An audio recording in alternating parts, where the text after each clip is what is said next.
Praise the lord. హల్లెలూయా. మరొకసారి మీ అందరికీ mothers day శుభములు కలుగునుగాక. ఆమేన్. మదర్ అంటేనే ఓ తీయటి పేరు. తల్లి అంటేనే ఓ తీయటి పదం అండి. తల్లే లేకపోతే మనిషి మనుగడ లేదు. చరిత్ర పుటాల్లోకి వెళ్ళి చూస్తే తల్లికున్న ప్రాధాన్యత మరి దేనికి లేదు. చరిత్రని గమనిస్తే ఆదాముని దేవుడు మంటి బొమ్మగా చేసి ప్రాణం పోసాడని. మంటి బొమ్మగా చేసి ప్రాణం పోసాడు. కానీ ఆది తల్లిని మాత్రం మట్టితో చేయలేరు. మనం సృష్టి క్రమాన్ని గమనిస్తే అన్నిటినీ జతలుగా సృష్టించాడు. బట్ తల్లిని మాత్రం అలా చేయలేదండి. ఆమెను ప్రత్యేకంగా దేవుడు నిర్మించాడు. ఆమెను దేవుడు ప్రత్యేకంగానే సృష్టించాడు. కాబట్టి మనం గమనించాల్సిన విషయం ఏంటంటే, తల్లి అనే పదం ఈ సృష్టికి చాలా విలువైన పదం. ఎస్పెషల్లీ మానవుని మనుగడకి తల్లి లేకపోతే మనిషి జీవితమే లేదండి. ఈ రోజున ప్రత్యేకంగా తల్లుల్ని ప్రపంచమంతా జ్ఞాపకం చేసుకుంటున్నారు కనుక తల్లికి ఉన్న ప్రాధాన్యత లేఖనాలు ఏమని చెప్తున్నాయో మీకు నేను చెప్పాలని ఆశపడుతున్నాను. మనసు పెట్టి శ్రద్ధగా వాక్యం ఆలకించాలి. ఓ వాక్యాన్ని చదువుకుందాం. యెషయా గ్రంథం ఈ రోజున ఎక్కువగా పాపులర్గా గ్రూపులో సంచరిస్తున్న వాక్యం 66వ అధ్యాయం 13వ వాక్యాన్ని అందరూ కలిసి చదువుదాం. యెషయా గ్రంథం ప్రతి గ్రూపుల్లో ఈ వాక్యం బాగా స్ప్రెడ్ అవుతూ ఉంది. దేవునికి స్తోత్రం. రైట్. 66వ అధ్యాయం 13వ వాక్యాన్ని గట్టిగా చదువుదాం. అందరూ చదవరా? ఒకని తల్లి అతన్ని ఆదరించినట్లు నేను మిమ్మును. అయ్య బాబోయ్, కొట్లాడుకుంటున్నారా చదువుతున్నారా? Okay, right. మేము రోజులు పెడితే ఇదే ప్రమాదం. ఒక క్రమంగా చదవండి బాబు అంటే ఆర్టీసీ కండక్టర్ మీద చుట్టూ మూక్కున్నట్టు ఏంటా గోల. రైట్. ప్రభు అంటారు, నేను మిమ్ముని ఆదరించెదను. యెరూషలేములోనే మీరు ఆదరింపబడుదురు. ఒక ప్రాముఖ్యమైన వాగ్దానం ఆ మాటలో రాయబడుతుంది. నేను మిమ్మును ఆదరించెదను. దేవుడే తను ఎలా ఆదరిస్తాడో భూమి మీద ఒక వ్యక్తిని చూపించి మాట్లాడుతున్నాడు. అంత గొప్పది తల్లి. విన్నారా? తల్లిని కలిగిన వాళ్ళందరూ చేతులెత్తి స్తోత్రం చెప్తారా? తల్లి లేనోళ్ళు ఇప్పుడు స్తోత్రం చెప్తారా? రైట్. వాళ్ళకి బాగా తెలిసి తల్లి విలువ. ఇచ్చినారండి. ఏదైనా వస్తు విలువ తెలియాలన్నా, మనిషి విలువ తెలియాలన్నా ఉన్నప్పుడు తెలియదట. ఏమండి? మనిషి ఉన్నప్పుడు వాళ్ళ విలువ తెలియదట. వాళ్ళు వెళ్ళిపోయినాక వాళ్ళ విలువ మనకు బాగా తెలుస్తుంది. ఆ లోటును బట్టి మనకు అర్థమవుతుంది వాళ్ళ విలువ. అందుకని ఈ రోజున సందర్భాన్ని బట్టి ఒక ప్రత్యేకమైన విషయాన్ని మీతో పంచుకుంటాను. మనసారా దేవుని మాటలు విందాం. ప్రభువైన యెహోవా చెప్తున్నారు, నేను మిమ్మును ఆదరించెదను. ఎట్లా ఆదరిస్తాడంటే, భూమి మీద ఒక వ్యక్తిని చూపించి ఇదిగో ఎట్లా ఆదరిస్తా.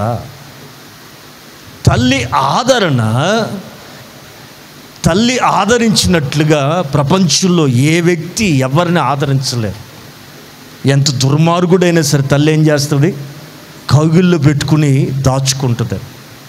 తండ్రి అన్నా తోసేస్తాడేమో కానీ, వింటున్నారా? ఏ తల్లి ఏ బిడ్డని తోసివేయదు, ఆదరిస్తుంది. ఆదరణ. ఆమె బాగా వినాల. ఆదరణ, కంఫర్ట్నెస్, ఆదరణ. ఆదరణ దేవుడిచ్చే ఆదరణ దేంతో పోల్చబడుతుందంటే భూమి మీద ఒక తల్లి తన బిడ్డకిచ్చే ఆదరణ చేత పోల్చబడుతుంది. సో తల్లి యొక్క ఆదరణ మనకు చాలా ప్రాముఖ్యం. రెండోది అదే వాక్యంలో రెండో భాగం ఏంటంటే, మీరు యెరూషలేములోనే, ఎక్కడ?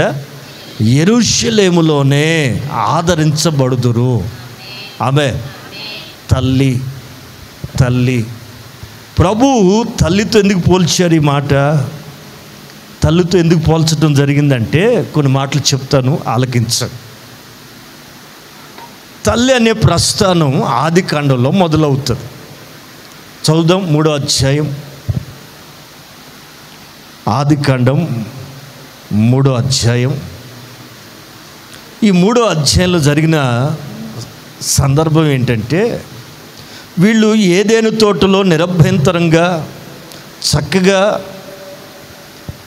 దేవుని మాటల చేత, దేవుని సహవాసం చేత కొనసాగుతూ ఉన్న ఆదాము హవ్వలు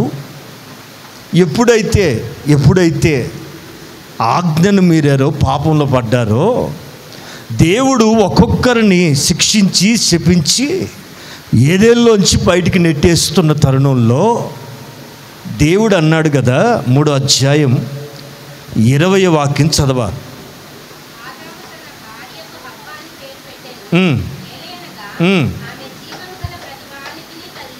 జీవము కలిగిన ప్రతి వానికి ఆమె ఏమవుతుంది? తల్లి. తల్లి. ఆదాము అవ్వ రాక మునుపు అన్నిటికీ పేర్లు పెట్టాడు. ఆదాము పెట్టిన పేర్లు వాటికి కలిగినాయి. దేనికైతే పేర్లు పెట్టాడో అవే పేర్లు వాటికి కలిగినాయి. మీరు కొంచెం వెనక్కి వెళ్ళి ఆలోచన చేస్తే, గాఢ నిద్ర కలుగు చేసి పక్కటెముకలోంచి నరుల్లో నుంచి నారిని చేసి అతని ఎదుటి నిలవబెడితే వెంటనే ఆదాము పాట పాడాడు. ఏమని? నా ఎముకల్లో ఎముక, నా మాంసంలో మాంసమా, నరుల్లో నుంచి తీయబడ్డావు కనుక నీవేమవుతావు? నారి అని పిలువబడతావని పాట పాడాడు. పాట ముగిచ్చాడు. నారి అన్నాడే కానీ పేరు పెట్టడం మర్చిపోయాడు. ఏది? ఆమె అందచందాలు చూసి మురిసిపోయి భార్య దొరికిన సంతోషంతో, వింటున్నారా? భార్య దొరికిన వానికట, అమ్మా మేలా కీడా, మేలు దొరికిందని సంబరంలో పేరు పెట్టడం మర్చిపోయాడు. పేరు లేకుండానే కొంతకాలం కాపురం చేశారండి. పేరు తెలియకుండానే ఏదేంలో రోజు పళ్ళు తింటున్నారు, దేవునితో గడుపుతున్నారు, పేరు లేకుండానే.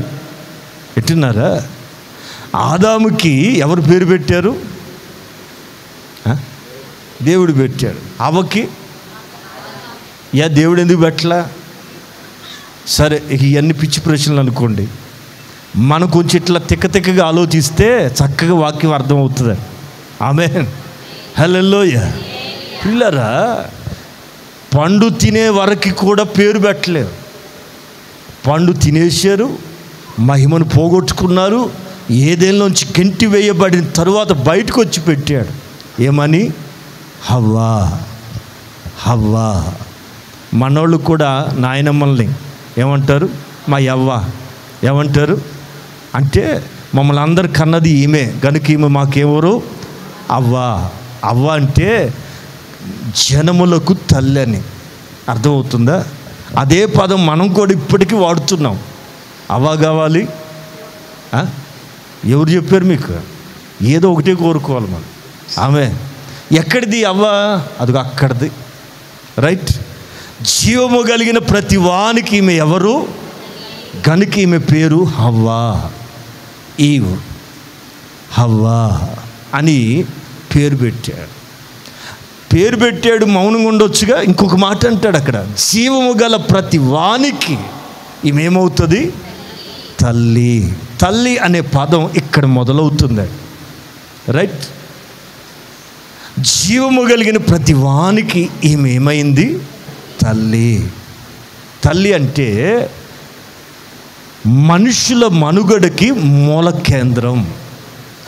మనిషి భూమి మీదకి రావటానికి దేవుడు ఏర్పరచుకున్న ఒక ప్రత్యేకమైన సాధనం. మీకు ఇంకా కొంచెం లోతుకెళ్ళి చెప్పాలి. సృష్టిలో పురుషుడు స్త్రీల్ని దేవుడు సృజించాడు. వీళ్ళలో అత్యధికమైన కృపను పొందిన వాళ్ళు, అత్యధికమైనటువంటి ధన్యత కలిగిన వాళ్ళు ఎవరో తెలుసా? స్త్రీ మాత్రమే. స్త్రీ లేకపోతే వింటున్నారా, ఆదాము ఒంటరిగానే ఉండిపోయాడు. స్త్రీ లేకుండా సంతానం పెరగలేదు. స్త్రీ లేకుండా జనము అభివృద్ధి చెందలేదు. సో ఈ రోజున బాగా గమనించండి, ఎంత గొప్ప పురుషుడైనా స్త్రీ లేకపోతే విలువలేదు. అందుకేగా భార్య వస్తేనే పురుషుడికి కిరీటం. తెలుసునా? తన పెనిమిటికి యోగ్యురాలు ఏమవుతుందండి? మీరు మాట్లాడుతుండాలి, కొంచెం నాకు సప్లై చేస్తే నేను కొంచెం ముందుకెళ్తా. యోగ్యురాలు తన పెనిమిటికి ఏమవుతుంది? ఆమె. ఈ పెళ్లిగా లేని బ్యాచిలర్స్ అంతా ఎవరో తెలుసా? కిరీటం లేని మహారాజులు. కిరీటాలు లేవు వీళ్ళకి. పెళ్ళైన మహారాజులు ఎవరు? కిరీటం కలిగిన వాళ్ళు. అంటే పెళ్ళైనోడికి పెళ్ళి కానోడికి తేడా ఏంటి? యువరాజే కానీ సామ్రాజ్యం అప్పచెప్పల, రాజే కానీ కిరీటం లేదు. పెళ్ళైన కానీ అతని నెత్తి మీదకి ఎవరు వచ్చారు? అది అలంకారమే కానీ బరువు కాకూడదు సుమా. ఆమె రైట్. విషయంలోకి వెళ్ళిపోదాం. ఆదాము అంటాడు తన భార్యని, జీవము కలిగిన ప్రతి వానికి ఈమె ఎవరు? తల్లి. తల్లి అంటే అర్థం ఏంటంటే జనకురాలు, కనే వ్యక్తి. జనకురాలు, కనే వ్యక్తి. ఒక వ్యక్తిని దేవుడి భూమి మీద తీసుకురావాలంటే అవసరమైన వ్యక్తి ఇదిగో ఈ తల్లి. కొన్ని బాధ్యతలు స్త్రీకి దేవుడు అమితంగా ఇచ్చాడండి. ఇంకా చెప్పాలంటే పురుషుని కంటే స్త్రీ యొక్క బాధ్యత కుటుంబ వ్యవస్థల్లో ఎంతో గొప్పదండి. లేఖనాల్లోకి వెళ్దాం. అబ్రహాముని దేవుడు 75 ఏళ్ళప్పుడు పిలిచాడు. దాదాపుగా 99 ఏళ్ళు వచ్చేసాయి. అంటే 24 సంవత్సరాలు దేవుడితో అబ్రహాము ప్రయాణం చేశాడు. ఎవరితో ప్రయాణం చేశాడండి? ఎంతకాలం? 24 సంవత్సరాలు ప్రయాణం చేసిన తర్వాత ఈ శారమ్మ ఏం చెప్పిందంటే, అయ్యా నీకు దేవుడు ఎప్పుడు ఇస్తాడో చేస్తాడో నాకు తెలియదు, కానీ నాకు అర్జెంటుగా పిల్లలు కావాలి. ఈ పిల్లల్ని ఎత్తుకోకుండా నేను చచ్చేటట్టున్నాను. నువ్వేం చేస్తావంటే, ఇదిగో ఈ పనిలో ఉంది కదా, హాగర్ ఉంది కదా, దీన్ని తీసుకుని దీంతో నాకు పిల్లల్ని కనిపెట్టు అని చెప్పగానే మరి అబ్రహాము ఏ మైండ్తో ఆలోచించాడో పిల్లవాడిని కనేసాడు. విన్నారా? ఇష్మాయిల్ కనేసాడు. కన్నా దగ్గరని మొదలుకొని దేవుడు అతనితో మాట్లాడలేదండి. విన్నారా? ఎప్పుడైతే ఈ సొంత నిర్ణయాన్ని తీసుకున్నాడో దేవుడు అతనితో మాట్లాడలా. కొన్ని సంవత్సరాల తర్వాత 17వ అధ్యాయంలో దేవుడు మాట్లాడుతున్నాడు. 17వ అధ్యాయం ఆదికాండం 17వ అధ్యాయంలో చదువుదాం.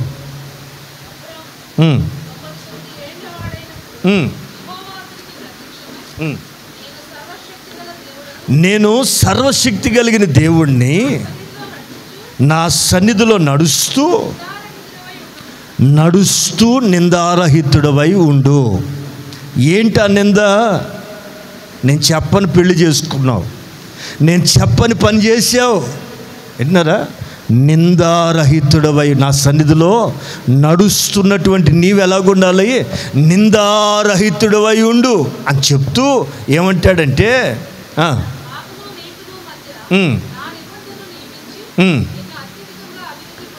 నాకు నీకు మధ్యలో ఒక నిబంధన ఉంది, దాన్ని స్థిరపరుస్తూ నేనేం చేస్తానంటే ఆమె అత్యధికంగా అభివృద్ధి పొందిస్తా. రైట్. అలాగే 15వ వాక్యం చూద్దాం.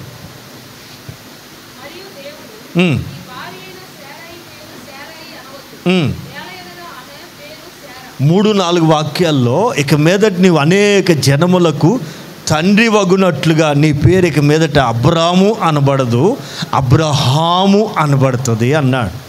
రైట్. ఈ 15వ వాక్యంకి వచ్చేసరికి ఇక మీదట నీ పేరు, కొంతమందికి పలకటం రాక పల్లెటూరులో సారాయి అలవాటు కదా, పలకటం రాక, ఒరు బాబు సారాయి కాదురా నాయన శారాయి. ఆమె అబ్రహాముతో ప్రభు చెప్తున్నారు, ఇక మీదట నీ భార్య పేరు శారాయి కాదు షరాహ్. హెచ్ వస్తుంది, హెచ్ సైలెంట్, షరాహ్. అనే పదం ఆశీర్వాదానికి పలకబడుతున్న పదం. హామ్ అన్నప్పుడు మీరు ఆ పలుకుతున్నప్పుడు లోపల నుంచి ఆత్మ రిలీజ్ అవుతుందండి. అన్నప్పుడు ఊపిరి బయటకు వస్తుంది. అంటే దేవుని ఊపిరి అబ్రహాముని మీదకి దిగొచ్చింది కనుక అబ్రాము కాస్త అబ్రహాముగా మారాడు. జీవితం మార్పు మొదలైంది. షరాయ్ కాస్త షరాహ్గా మారింది. అనగానే ఆత్మ ఒక్కొక్కరి మీదకి వెళ్ళి దేవుడి కార్యం వాళ్ళ మీద జరగటం ప్రారంభమైంది. స్తోత్రం, హల్లెలూయా. పదాలలో మార్పు, పదాలలో బట్టి జీవితాలు డిజైన్ చేయబడటం బైబిల్లో మాత్రమే గమనించబడతాం. జకోబ్, జెరూసలేం, జీసస్ ఇనే పదాలు కొన్ని వస్తాయి. జకారాలన్నీ ఏమండి యకారాలు అవుతాయి తెలుగుకి వచ్చేసరికి. ఈ పదాలన్నీ కూడా ప్రత్యేకమైన పదాలు. అందుకే బైబిల్ని తరువుగా చదవాలి, ప్రతి పదాన్ని మనం గుర్తుపట్టాలి. ప్రియులారా, హా అనే పదం హీబ్రూలో ఆశీర్వాదపు పదం. హా అనే అక్షరం దీవించబడటానికి వాడే పదం, దేవుడు వాడిన పదం. సో హా అనే పదం పలికిన దగ్గరల్లా కొంచెం ఆగి వాక్యాన్ని పరిశీలన చేయగలిగితే అక్కడ అద్భుతాలు జరగటం, జీవితాలు మార్చిపుచ్చడం మన కళ్ళతో చూడగలుగుతాం. ఈ శుభవేళ నా మాటలు ఆలకించండి. ప్రభు చెప్తున్నారు, ఇక మీదట ఆమె పేరు శారాయి కాదు షరాహ్. షారా అని పిలువబడుతుంది. ఎందుకని చదవాలి. నేను ఆమెని ఆశ్రయించి ఆమె వలన నీకు కుమారుణ్ణి ఒకరిని కలుగజేస్తా. రెండోసారి ఎందుకు చెప్పాలి? ఆమె కంగారు పడిపోతుంది. ఇంకెప్పుడు ఆశీర్వాదం అయ్యా, ఇంకెప్పుడు సంతానం అయ్యా. పిచ్చోడా, ఆమెకు చెప్పు ఏమనంటే, నేను ఆమెని ఆశీర్వదిస్తా. అండర్లైన్. ఒకడుకు తల్లి కాదు, నేనిచ్చే జనం ఎలాగుంటారంటే, నేనిచ్చే ఆశీర్వాదం ఎలాగుంటుందంటే, ఆమె నేషన్స్, మదర్ ఆఫ్ నేషన్స్. ప్రతి దేశానికి ఫాదర్ ఆఫ్ నేషన్ ఉంటాడు. మరి మదర్ ఆఫ్ నేషన్ ఎందుకు ఉండదో మనకు తెలియదు. బట్ ఇక్కడ అంటాడు, she belongs to mother of nations. జనములకు ఆమె తల్లి అవుతుంది. ఆమె జనముల రాజులు ఆమె వలన కలుగుదురని అబ్రహాముతో చెప్పాను. ఆమె జనములకు తల్లి అవుతుంది. విన్నారా? జీవము గల ప్రతి వానికి హవ్వ ఎలా తల్లయిందో, భూమి మీద ఒక ఆశీర్వదించబడిన జనమునకు శారాయ్, విన్నారా? శారాయిగా ఉన్న శారా తల్లిగా మార్చబడుతుంది. తల్లి అంటే ఇప్పుడు అర్థం ఏంటో తెలుసా? ఒక కుటుంబానికి తల్లిగా ఉండటం కాదు, జనములకు, దేశాలకు ఒక ఆశీర్వాదకరమైన ఛానల్గా దేవుడు ఒక స్త్రీని, ఒక తల్లిని దేవుడు ఏర్పాటు చేసుకున్నాడు. దీన్ని బట్టి మనం నేర్చుకోవాల్సిన పాఠం ఏంటంటే, నలుగురు పిల్లలకో ఇద్దరు పిల్లలకో తల్లిగా ఉండాలని కోరుకోకు. అనేక ఆత్మీయ పిల్లలకి మీరు తల్లులుగా మార్చబడుదురుగాక. అనేకమైన జనములకు మీరు తల్లిగా మార్పు చెందాలి. కొంచెం ముందుకెళ్తే అబ్రహాముకి కోడలుగా ఒక వ్యక్తిని దేవుడు నిర్ణయించాడు. ఎవరామె? రెబెకా పెళ్లి చూపులు అయిపోయినాయి, పెద్దోళ్ళతో మాటమంత అయిపోయింది. ఇక అన్నలు పుట్టింటోళ్ళు అడుగుతున్నారు, అమ్మా నీవు అతనితో వెళ్తావా? అబ్రహాం గారి ఇంటికట్టాను వెళ్తావా? ఇతను వచ్చాడు నిన్ను పెళ్లి కూతురుగా తీసుకుని వెళ్ళటానికి అని పుట్టింటోళ్ళు ఆమెను అడుగుతున్నారు. చదుదాం 17వ అధ్యాయం, 24వ అధ్యాయం. 24వ అధ్యాయంలో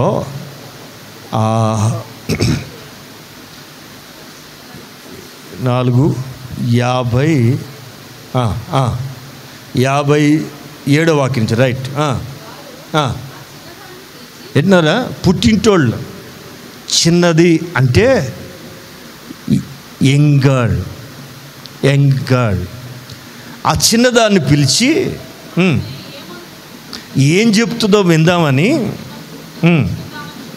చెప్పుకొని పిలిచి రెబెకాని పిలిచి, అమ్మాయి ఈ మనుష్యుడితో వెళ్తావా అని అడిగారు. ఏమంటుంది? ఈ ఆడపిల్లన్న ఆ రోజులు బట్టి ఆలోచిస్తే పొరపాటున వెళ్తానంది. ఎందుకంటే దిక్కుమొక్కు తెలియదు, ఏ ఊరు వెళ్ళాలో తెలియదు, ఎక్కడికి వెళ్తానో తెలియదు. ఇంత కంఫర్ట్ లైఫ్ను వదిలిపెట్టి నేను వెళ్తానంటలేదు. వింటున్నారండి? రెబెకమ్మకి తనకంటూ ఒక ప్రేరేపణ ఉంది. ప్రియులారా, లైఫ్ని మనం డిసిషన్ తీసుకునేటప్పుడు నీకంటూ ఒక ప్రేరేపణ ఉండాలి. నీ జీవితాన్ని నీవే నిర్ణయించుకోవాలి, ఎవరు నిర్ణయించుకోవడం. అర్థమవుతుందా? నీ జీవితం మీద నీదే పై చేయి కావాలి. దేవుని చిత్తానికి అప్పగించుకోగలిగితే దేవుడు ఆ తీర్మానాలన్నిటిని స్థిరపరుస్తాడు. విన్నారా? మొట్టమొదటిసారి రెబెకా తెలియని ప్రజల మధ్యలోకి వెళ్ళటానికి సిద్ధపడుతుంది. వాళ్ళు అడిగారు, ఈ మనుషునితో కూడా వెళ్ళదవా? ఓకే,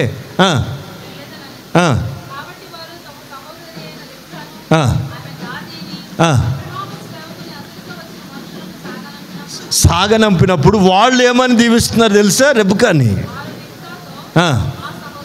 మా సహోదరి. ఎవరు చెప్పారు వీళ్ళకి? అసలే తెలియని ప్రాంతం, ఆమె ఫ్యూచర్ ఎలా ఉంటుందో వీళ్ళకి తెలియదు. ఒక పనివాడు చెప్పిన మాటలను బట్టి దేవుడు అబ్రహాముకి ఎలా తోడై ఉన్నాడో తన యజమాను గూర్చి ఎలియాజరు చెప్పిన సాక్ష్యాన్ని బట్టి వీళ్ళందరికీ ఒక నిర్ణయానికి వచ్చారు. ఏమనంటే, మేము పంపుతున్నది ఒక జనాంగానికి అంటానికి కాదు, ఒక 4 పిల్లలను, డజన్ మంది పిల్లలను అంటానికి కాదు. వాళ్ళు కనిపెట్టారు, గుర్తుపట్టారు. తల్లి, సహోదరి, వేలకి నీవు తల్లి వగుదువుగాక. తల్లపైకెత్తాలి. వీళ్ళందరూ కూడా పాత నిబంధనలోనే వాళ్ళు గుర్తుపడుతున్నారు. తల్లి అనే పదానికి నిర్వచనం ఏంటంటే 4 పిల్లలతో సరిపెట్టేది కాదు. మన వలన ఒక తరం, మన వలన ఒక జనం ఈ భూమి మీద కట్టబడాలి. ఆమె ప్రియులారా, ఆలోచించాలి. తల్లి అనే మాటకి అర్థం ఏంటంటే జనములను కనుటకు దేవుడు ఏర్పరచుకున్నాడు. జనాంగాన్ని సిద్ధపరచడానికి దేవుడు ఎన్నుకున్న పాత్ర తల్లి. ప్రియులారా, ఆడపిల్లగా పుట్టానని ఎవరు బాధపడకూడదు. అర్థమవుతుందా? ఆడపిల్లలు కని ఉంటే మీరు ఎంత ధన్యులో తెలుసా? చెప్పమంటారా? ఒక జనాంగాన్ని, ఒక తరాన్ని, ఒక గొప్ప గుంపుని ఈ భూమి మీద దేవుడు కనటానికి, దేవుడు తీసుకురావటానికి వాడుకునే పాత్ర పేరే తల్లి. ఆమె దేవుడు వాడుకునే పాత్ర పేరే తల్లి. పిల్లరా, ఆడపిల్లల్ని ఎవరు చులకనగా చూడకూడదు. ఆడపిల్లల్ని ఎవరు కూడా తక్కువ చేసి మాట్లాడకూడదండి.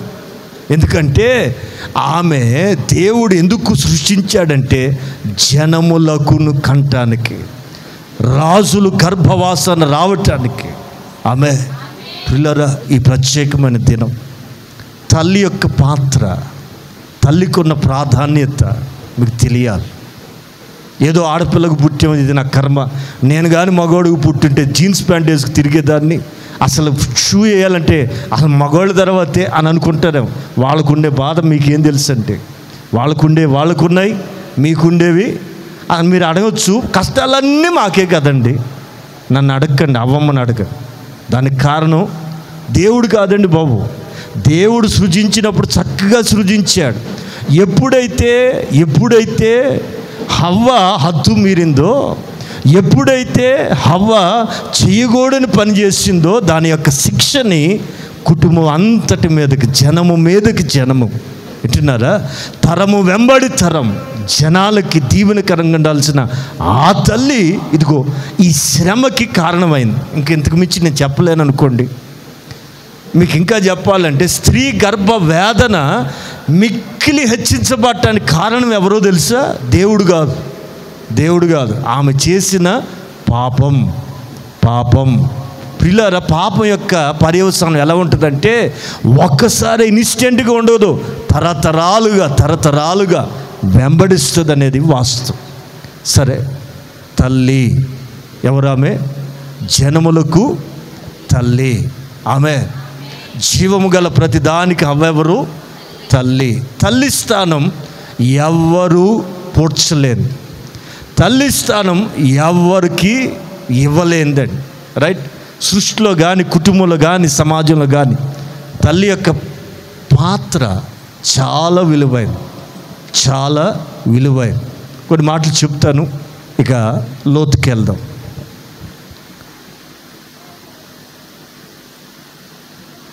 లేవి వంశస్థుడు లేవి కుమార్తెను పెళ్లి చేసుకున్నాడు. ఎక్కడ? 2వ అధ్యాయం నిర్గమకాండం. చదవాలి, త్వరగా చదవాలి.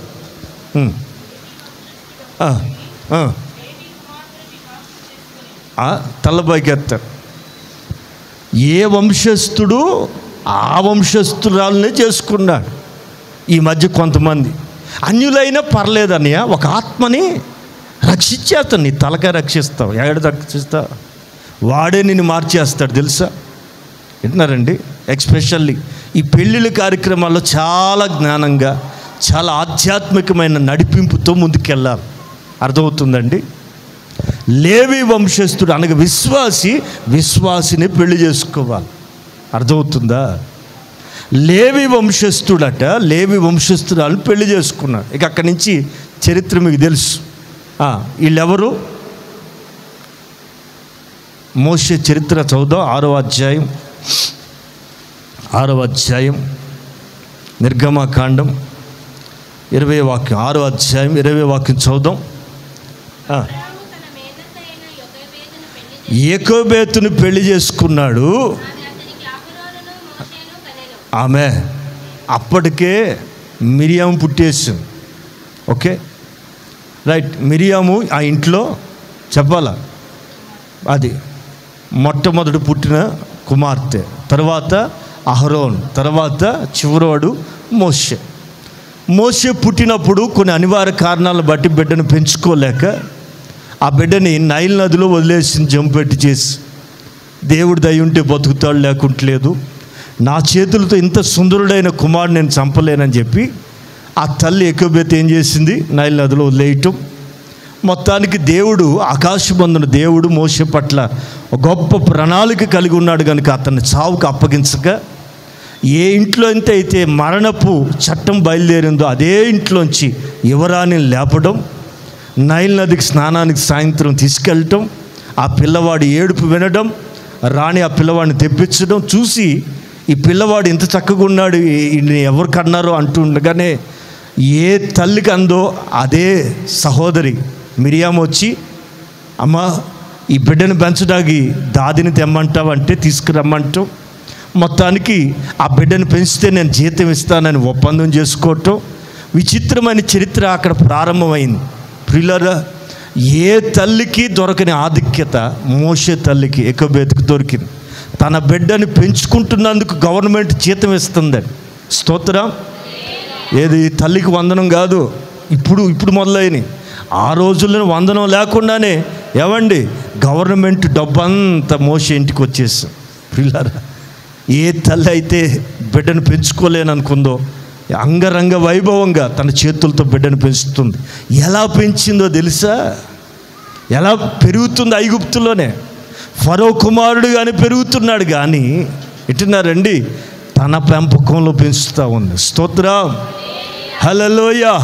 చిన్ననాట నుంచే మిరియామును కానీ, అహరోనును కానీ, మోషేను కానీ ఎలా పెంచిందో తెలుసండి?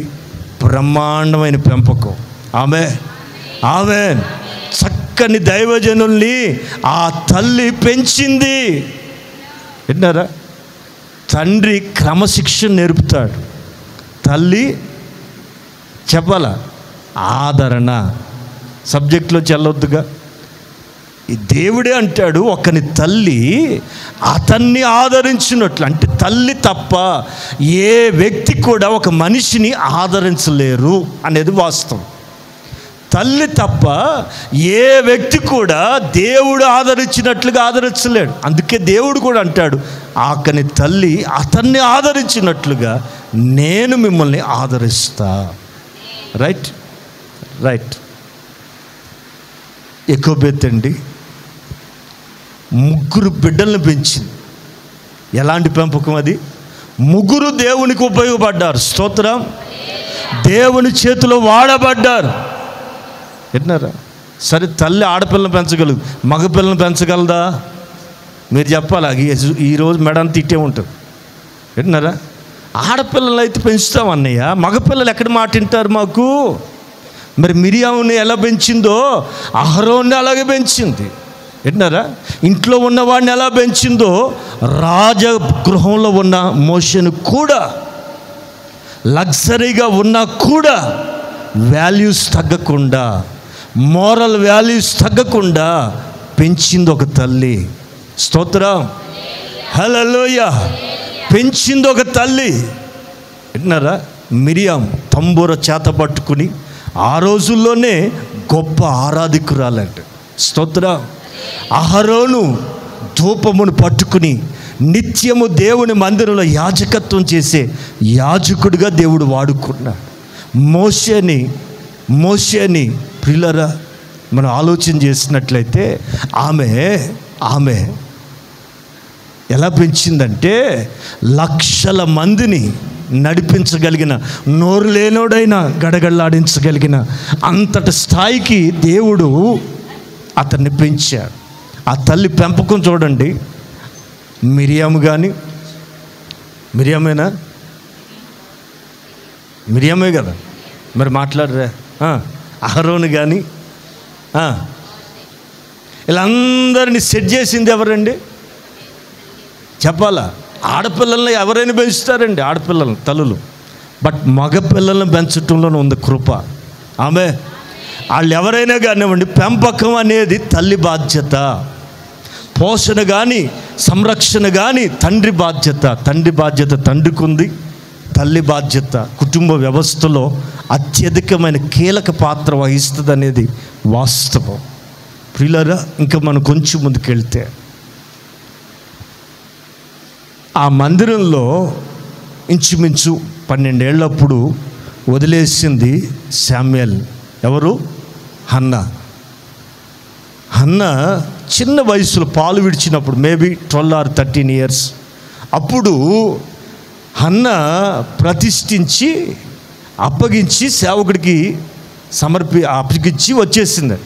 అప్పగించేటప్పుడు చెప్పింది, వీడు బ్రతుకు దినములన్నిట యెహోవాకి ప్రతిష్ఠితుడు అని చెప్పింది. చెప్పగానే వాడు అక్కడనే యెహోవా ఎదుట చదువుతారా? ఆమె సాగిలపడి యెహోవాకట మ్రొక్కెను. ఏది? 12 ఏళ్ళప్పుడు 13 ఏళ్ళప్పుడు శామ్యూయల్ పెంచి పాలు మానిపించి మందిరంలో వదిలేసింది. ఇక్కడి నుంచి చరిత్ర చదివితే అదే మందిరంలో శామ్యూయల్ పెరుగుతున్నాడు, ఏలీ కొడుకులు పెరుగుతున్నారు. ఎవరు పెరుగుతున్నారు? శామ్యూయల్ పెరుగుతున్నాడు. అలాగే సేవకుల పిల్లలు, ఏలీ కుమారులు కూడా పెరిగారు. సేవకుల పిల్లలు ఎలా పెరిగారు అమ్మా? భ్రష్టులైపోయి మందిరాన్ని వచ్చే ఆడపిల్లల్ని ఇబ్బంది పెడుతూ ఒక శపించబడిన స్థితికి వాళ్ళు దిగజారిపోయారు. బాగా వినాలి. ఇక్కడ శామ్యూయల్కి తల్లి లేదు, తండ్రి లేడు. వింటున్నారా? తల్లి లేదు, తండ్రి లేదు పెంచేదానికి. ఏడాదికి ఒక్కసారి వచ్చేది. ఎవరా తల్లి?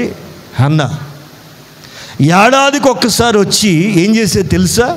ఏటేటా ఆ మాట చదువుతారా? సమూయేలు మొదటి పుస్తకం 2వ అధ్యాయం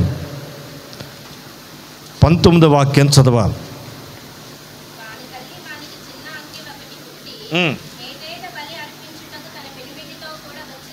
వచ్చినప్పుడు వింటున్నారా? ఏటేటా అదే సైజు. వింటున్నారండి?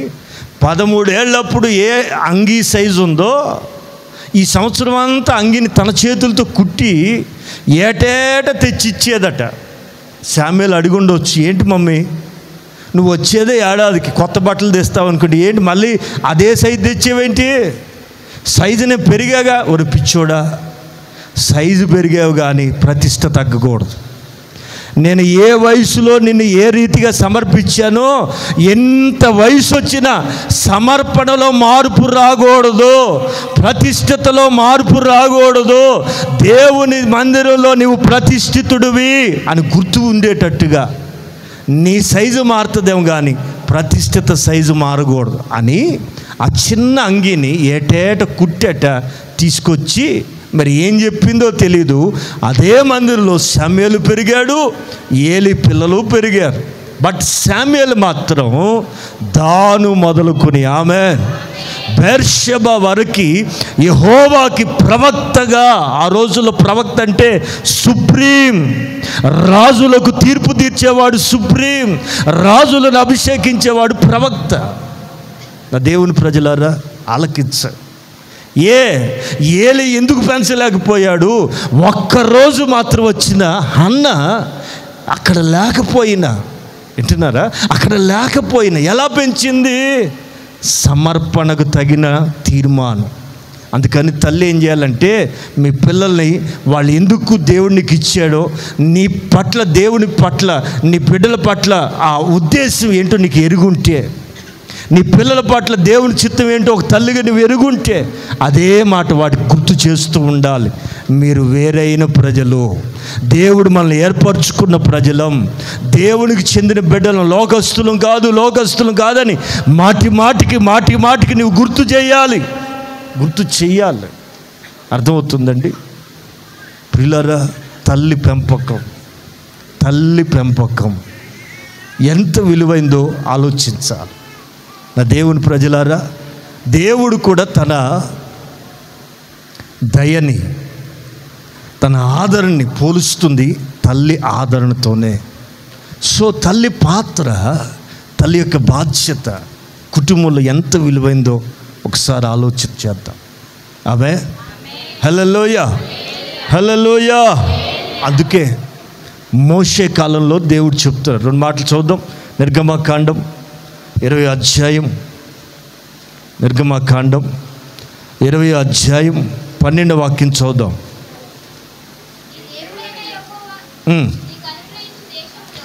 వాగ్దానము చేసిన దేశంలో, అండర్లైన్, నీవు దీర్ఘాయుష్మంతుడు అగునట్లు ఏం చేయాలట? అందరు తలపైకి ఎత్తండి. ఏం చేయాలా? నీకు దేవుడు దీర్ఘ ఆయువు, వింటున్నారా? దేవుడు నిర్ణయించిన ఆయుష్ అంతా ఈ భూమి మీద మనం అనుభవించాలంటే ఖచ్చితంగా ప్రభు చెప్పిన మాట, నీ తండ్రిని అలాగే అంటే లేచి రోజు కాళ్ళకు దండం పెట్టమనా, సాయంత్రం అవగానే శాలువ తీసుకొచ్చి కప్పమనా అంటే అర్థం ఏంటి? చదువుదాం. నిర్గమకాండం 21వ అధ్యాయం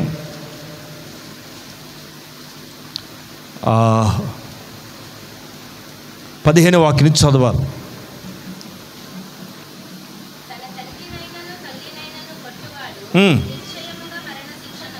సన్మానం అంటే ఏంటి? తన తండ్రినైనను కొడతారా? కొట్టేవాళ్ళు ఉన్నారండి, ఎందుకు లేరండి? ఆ ఓల్డేజ్ హోముల నిండా ఉన్నవాళ్ళు ఎవరో తెలుసా? కోడల చేత దెబ్బలు తిన్నవాళ్ళు, కొడుకు చేత నెట్టివేయబడిన వాళ్ళు ఓల్డేజ్ హోముల నిండా ఎవరాళ్ళు? వింటున్నారా? తన తల్లినైనను తండ్రినైనను కొట్టువాడు ఏమవుతాడు? నిశ్చయముగా మరణ శిక్ష నొందును. 17వ వాక్యం. అంటే తల్లిని కానీ తండ్రిని కానీ మనం దూషించకూడదు. అర్థమవుతుందండి? శపించేవాడు నిశ్చయముగా ఏమవుతాడు? మరణ శిక్ష పొందుతాడు. అర్థమవుతుందా? చాలా హెచ్చరికలు ఉన్నాయి, అవన్నీ కొంచెం చెప్పడానికి సమయం చాలదు, కానీ కొన్ని మాటలు చెప్తున్నాను, ఆలకించాలి. తన తల్లినైనను తండ్రినైనా కొట్టేవాడు నిశ్చయముగా మరణ శిక్ష నొందుతాడు. తన తల్లినైనను తండ్రినైనను ఏమనకూడదు, నాశనం అయిపోతావు, లారీ కింద పడిపోతావు. కొంతమంది ఇంటూ గుండెలు బయలిపోతాయండి. అప్పుడప్పుడు ఊర్లోకి వెళ్తాం కదా పరిచర్యకి. ఈ ముసలోళ్ళు పాపం వాళ్ళకి అడ్డమవుతారో ఏంటో మనకు తెలియదు. అబ్బా ఏం మాటలు మాట్లాడుతున్నారో తెలియదు, గుండెలు పగిలిపోయే మాట్లాడు. శపించేవాడు తల్లినైనను తండ్రినైనను శపిస్తేనట ఏమవుతాడు తెలుసండి? నిశ్చయముగా మరణ శిక్ష పొందుతాడు. అనేక మంది యాక్సిడెంట్ అయిపోతున్నారు. అందులో ఒక కారణం నాకు తెలిసి తల్లిదండ్రుల్ని ప్రేమించకపోవటమే. తల్లిదండ్రుల్ని దూషించినందువల్ల, తల్లిదండ్రులను శపించినందువల్ల నిశ్చయముగా మరణ శిక్ష పొందుతాడు. అందుకని మన ఈ భూమి మీద దేవుడు మనకిచ్చిన సంపూర్ణ ఆయుష్ మనం అనుభవించాలంటే, ఖచ్చితంగా దీర్ఘాయుష్మంతులు అవ్వాలంటే మనం ఏం చేయాలండి? తల్లిని ఆమె సన్మానించడం అంటే గౌరవించాలి, దూషించకూడదు, శపించకూడదు, లోబడాలి. తల్లిదండ్రుల మాటకి ఖచ్చితంగా మనం విలువ ఇచ్చుదుముగాక. Praise the lord. హల్లెలూయా, హల్లెలూయా. ప్రియులారా, కొన్ని మంచి మాటలు చూద్దాం. మనం సామెతల గ్రంథంలోకి వెళ్తే 20వ అధ్యాయం 20వ వాక్యాన్ని చూద్దాం.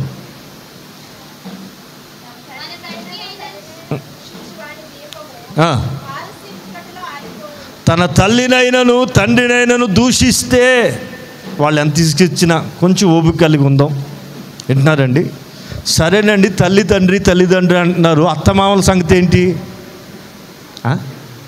తల్లిదండ్రులు అందరూ గౌరవిస్తారండి, మరి అత్తమామల సంగతి ఏంటి? మీకు రహస్యం చెప్పనా? 20 ఏళ్ళు 25 ఏళ్ళు తల్లిదండ్రులు పెంచుతారు. 75 ఏళ్ళు ఎవరింట్లో ఉండాలి? ఏమండి? పెళ్ళైన ఆడపిల్లలు గుర్తుపెట్టుకోవాలి, పెళ్లి చేసుకోబోయే ఆడపిల్లలు కూడా గుర్తుపెట్టుకోవాలి, గమనించాలి. 25 ఏళ్ళు మీ తల్లిదండ్రుల దగ్గర అల్లారు ముద్దుగా పెరిగావు, 3 రెట్లు ఎక్కువ. ఇంకా ఏమండి? ఎక్కువ కాలం ఏ ఇంట్లో ఉండాలి? ఆ ఇంట్లో కొంచెం జాగ్రత్తగా ఉంటే మంచిది కాదు. వింటున్నారా? అమ్మా నాన్న దగ్గర ఏ నోరు జారిన తప్పు లేదు, ఇబ్బంది లేదు. ఇప్పుడు మెట్టినింటిలోకి వెళ్ళి నాకు నోరు జారేమనుకోండి, ఈ విమానం మోత మోగుతుంది. అందుకని నా మాట ఏనండి, 75 ఏళ్ళు ఉండాలి అక్కడ. ఎలా ఉండాలి అక్కడ? 75 ఏళ్ళు ఉండాలి. ఆ మెట్టినింటిలో మీకు తెలుసా, అత్త అమ్మ. అత్తలోనేముంది చెప్పరే? అత్తలో ఏముంది? అత్త ప్లస్ అమ్మ. అత్తమ్మ అంటే ఏంటి చెప్పరేమండి? మామయ్య, మా పిల్లరా, అర్థం చేసుకుంటే ఎంతో ఉందండి. విన్నారండి? నీ భర్త కన్నవాళ్ళు, నీ భర్తకి ప్రాణం పోసిన వాళ్ళు, నీ భర్తకి అన్ని పరిచర్యలు చేసి నీకు ఒక ఇంటిని, నీకు ఒక గౌరవాన్ని ఇచ్చారు కనుక వాళ్ళకి ఖచ్చితంగా నువ్వేం చేయాలా? చెప్పాలా? సౌండ్ రావట్లేదు ఎందుకో? హల్లెలూయా. తల్లిదండ్రులు సన్మానం అంటే బాగానే చెప్పారుగా, అత్తమామలు చెప్తే సౌండ్ రాదే? ఆమె ప్రైజ్ ది లార్డ్. హల్లెలూయా. ఖచ్చితంగా అండి, దీర్ఘాయుష్మంతులుగా ఉండాలంటే తల్లిదండ్రులైనా అత్తమామలైనా మనం ఏం చేయాలా? సన్మానం అంటే కన్నీళ్ళు పెట్టించుకోవడం. విన్నారా? వాళ్ళు వేదన పడకూడదని. ఎవరైనా వాళ్ళని దూషిస్తే చాలట. చదవండి 20వ అధ్యాయం 20వ వాక్యం.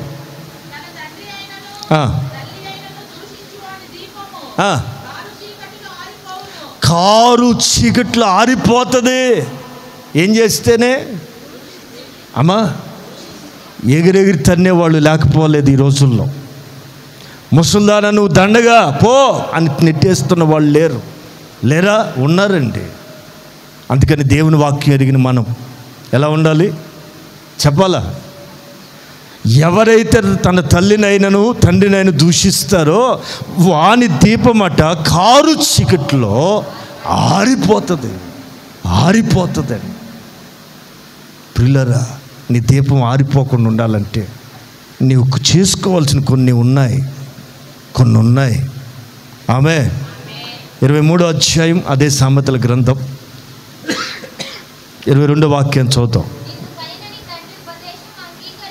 నిన్ను కనిన నీ తండ్రి ఉపదేశమును ఏం చేయాలా? తండ్రి ఏదైనా మనకు పని చెప్పాడు అనుకో, రే మగపిల్లలు తల పైకెత్తాడు. మీ తండ్రి ఏదైనా మీకు ఏదైనా పని చెప్తే ఏం చేయాలా? ఇప్పుడు కాదా నాకు ఖాళీ లేదు అని అనకూడదు. నీ తండ్రి ఉపదేశమును ఆమె తండ్రి ఉపదేశాన్ని నువ్వేం చేయాలా? అంగీకరించాలి. నీ తల్లి ముదిమి యందు బాగా వినాలి అందరూ. ముసలోళ్ళని ఏం చేయకూడదు మనం? అది వదిలేయకూడదు. అందుకని ఈ వాక్యాలన్నీ వింటున్న మనం ఈ వాక్యం ప్రకారం మన జీవితాలు మలుచుకుందాము గాక. స్తోత్రం. చిన్నపిల్లలు చేసినట్టుగా పెద్దవాళ్ళకు కూడా ఏం చేయాలా? చాకరీ చేయాలి. వాళ్ళు చేయలే మనకు చిన్నప్పుడు. మనకి ఏమి తెలియని వయసులో అన్ని కడిగి శుభ్రం చేసి పెట్టలే. వాళ్ళు కూడా ఆ ముదుసలి వయసులో అలాగే ప్రవర్తిస్తారు. కాస్త మనమే వాక్యాన్ని బట్టి ఓర్చుకోవాలి. స్తోత్రం. హల్లెలూయా. ఎవరైనా దూషించినా వాని దీపం ఆరిపోద్ది. ఆమె మరొక మాట అదే 23వ అధ్యాయం 25వ వాక్యం చదువుదాం. ఏం చేయాలట? చెప్పాలా? నీ తల్లిదండ్రులు ఏం చేయాలి? సంతోషపెట్టడం అంటే కితకితలు పెట్టడమా? అంటే ఏంటండి? నీ తల్లిదండ్రులను సంతోషపెట్టవలెను. హల్లెలూయా. సంతోషపెట్టవలెను, ఆనందపరచవలెను. ఎంతమంది మాట వింటున్నారు? నాకు అర్థం కావట్లేదు. అర్థమైతే స్తోత్రం చెప్తారా? తండ్రిని ఏం చేయాలా? నీ తల్లిదండ్రులు ఏం చేయాలా? సంతోషపెట్టడం అంటే హ్యాపీగా చూసుకోవాలి. వాళ్ళు ప్రతిరోజు బాధపడకూడదు. మిమ్మల్ని చూసి సంతోషంగా చూసుకోవాలి. రెండవది ఎక్స్పెషల్గా నీ కనిన తల్లిని ఏం చేస్తే, కన్న తల్లికి ఏం చేస్తే ఆనందంగా ఉంటుందో నీకు తెలియాలా. అప్పుడప్పుడు ఓ స్వీట్ తీసుకెళ్ళటము, ఫ్రూట్స్ పట్టుకెళ్ళటం. వాళ్ళకి ఏం కావాలండి? కేజీ బంగారం పెట్టండి, ఏమైనా తినగలరు వాళ్ళు? నాకెందుకమ్మా పిల్లలకు పెట్టి అంటారు. వాళ్ళు తినరండి పాపం. అయినా ఏం చేయాలా? జాగ్రత్తగా చూసుకోవాలి. నీ తల్లిని ఎప్పుడు కూడా వాక్యం చెప్తుంది, నా మాట కాదు ఇది. ఇలా నువ్వు చేస్తే రేపు నీ పిల్లల్ని వెనకాలే వస్తున్నారు. నీ పిల్లలు బాగా చూస్తున్నారు. ఈరోజు ఏం విత్తుతావో రేపు అదే పంట కోస్తావు. నా దేవుని పిల్లలారా, జాగ్రత్తగా వాక్యాన్ని ఆలకించాలి.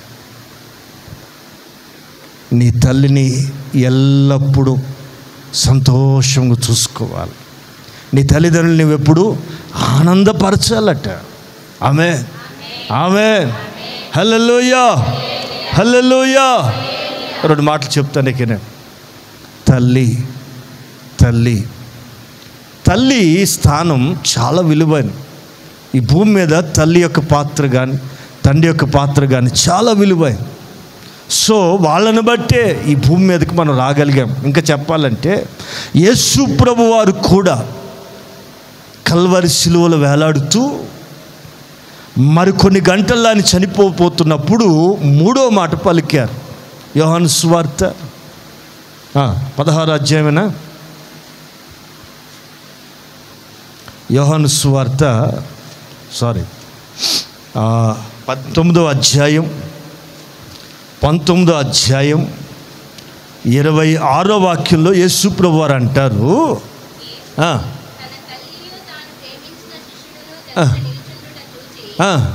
దగ్గరగా నిలిచుండుట చూచి, ఏమండి, చేతుల్లో మేకులు, కాళ్ళల్లో మేకులు, ఒళ్ళంతా రక్తసిక్తమై భయంకరమైన బాధ అనుభవిస్తూ కూడా ప్రభు పలికిన 3వ మాట ఏమంటారు?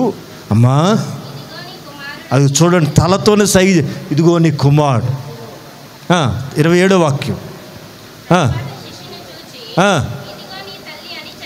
ఆమేన్. నాట నుండి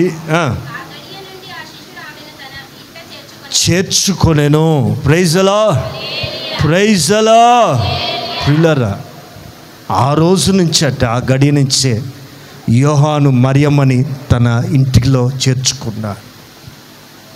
సిలువలో వేలాడుతూ కూడా తల్లిని మర్చిపోలేదు యేసు ప్రభు. ఇక మన పరిస్థితి ఏంటి ప్రియులారా? అందుకే అత్తమామలైనా కన్న తల్లిదండ్రులైనా ఇద్దరిని ఒకే రకంగా ఎవరు మాట రాట్లేదు చూసారా? అత్తమామలైనా కన్న తల్లిదండ్రులైనా ఆ పార్టీ వేరు ఈ పార్టీ వేరు కాదు. ఎట్టినారా? రెండు కలిస్తేనే ఒక పార్టీ. ఎట్టినారా? ఆ తేడాలు పెట్టుకుని కొడుకు చేస్తుంది మనం. ఎట్టినారండి? వాళ్ళని ఎంత ప్రేమ చూస్తున్నామో వీళ్ళని అట్లా చూసామనుకోండి అసలు సమస్యలే లేవు. వింటున్నారా? అది కదా స్వర్గసీమ, అది కదా క్రైస్తవ కుటుంబం.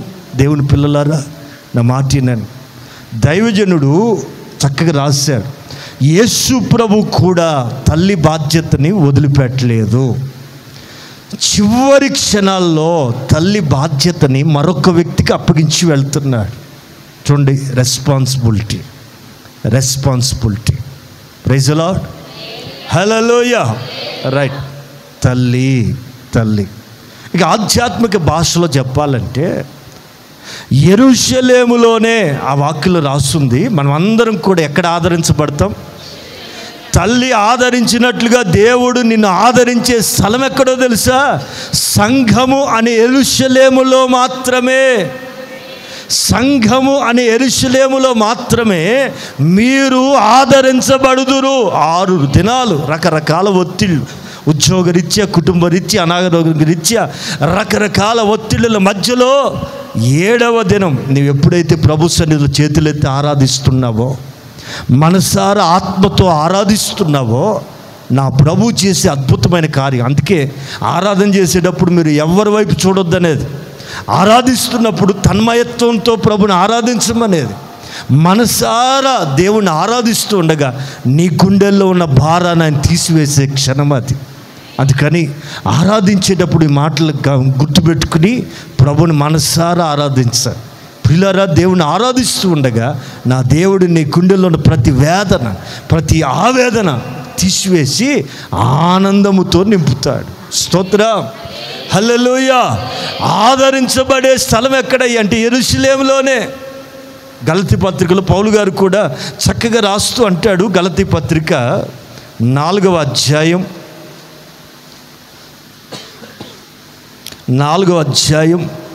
26వ వాక్యాన్ని ఒకసారి చూద్దాం.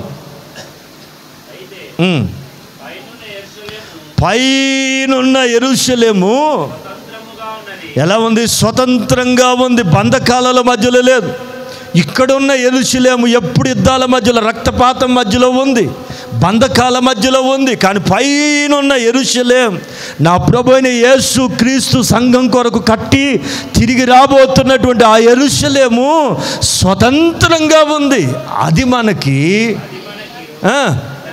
హల్లెలూయా. పిల్లరా బాగినాల, అది మనకి తల్లి. స్తోత్రం. ఈ లోకపు తల్లి మనల్ని ఒడిదులు పెడుతుందేమో, కానీ మనం వెళ్ళబోతున్న తల్లి యుగ యుగాలు మనల్ని ఆదరించే తల్లి. Praise the Lord. అందుకే దైవజనుడు చక్కగా రాస్తూ అంటాడు, పైనున్న యెరూషలేము స్వతంత్రంగా ఉన్నది, అది మనకి తల్లి. ఆమేన్. పిల్లరా, పరలోకపు తండ్రి ఉన్నాడు, అక్కడ మనకెవరుంది? చెప్పాలా? శరీర సంబంధముగా ఉండే తల్లి కాదు అది. ఎవరా తల్లి? నూతన యెరూషలేం. ఆ నూతన యెరూషలేము చేత మనము ప్రతిదినం తృప్తిపరచబడి, సంఘము వలన ఆదరించబడి, ఒకని తల్లి అతన్ని ఆదరించినట్లుగా దేవుడిచ్చేటువంటి ఆ ఆదరణని మనము పొందుదుముగాక. ఆమేన్.